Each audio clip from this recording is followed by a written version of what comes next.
Looking to forward your calls on your OnePlus phone? Awesome! I've got you covered. In this quick video, I'll show how to enable call forwarding on your phone. So let's dive right in. First off, go to your settings.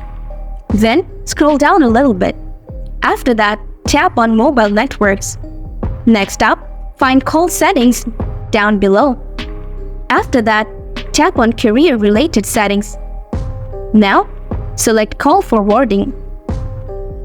Now, select call forwarding.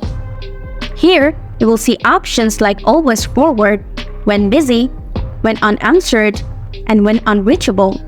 To activate, toggle on the option you need. Next, enter the phone number you want calls forwarded to.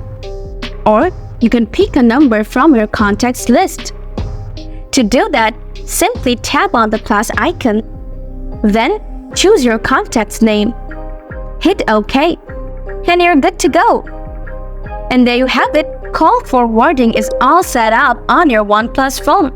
If you found this guide handy, show some love by liking, subscribing, and sharing it with friends who might find it useful too. Got any questions? Drop them in the comments below. Thanks a bunch for tuning in.